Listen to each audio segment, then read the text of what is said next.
¿Qué tal? ¿Cómo estás? Vamos a hacer un cálculo de concentraciones, en concreto concentración en tanto por ciento en volumen de una disolución formada por dos componentes líquidos.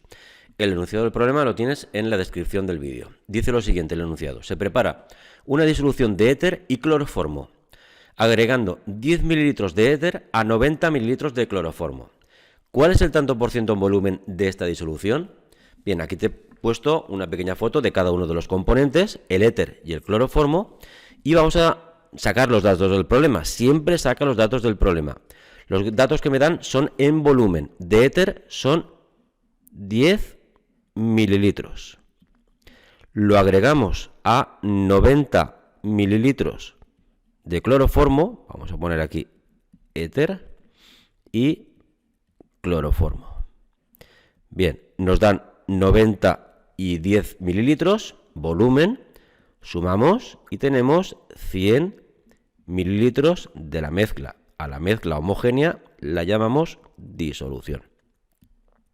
¿Cómo se calcula el porcentaje en volumen? Vamos a poner la fórmula: tanto por ciento en volumen de cada uno de los posibles componentes de la mezcla. Vamos a poner aquí componente en general y luego particularizamos. Vale. En la parte superior ponemos el volumen de ese componente. En este caso, primero va a ser el éter y luego va a ser el cloroformo. Volumen del componente.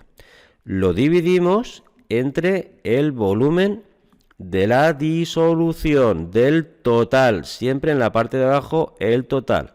Y todo lo multiplicamos por 100.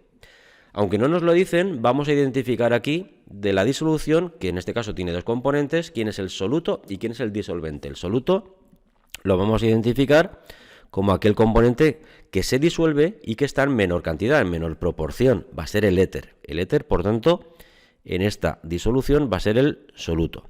El cloroformo, por su parte, va a ser el componente que disuelve al soluto y está en mayor cantidad. El cloroformo será mi disolvente. Vamos entonces, tal y como nos pide el enunciado, al cálculo del tanto por ciento en volumen de uno de los dos componentes. Por ejemplo, vamos a empezar con el éter. Debemos poner entonces, tal y como nos dice la fórmula, en la parte superior el volumen de ese éter.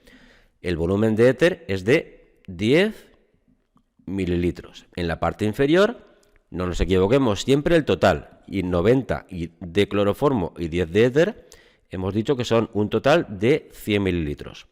Tachamos mililitros arriba y abajo, ponemos el 100 a la derecha, multiplicamos el 10 por el 100 y lo volvemos a dividir entre 100 y nos sale de éter un 10%.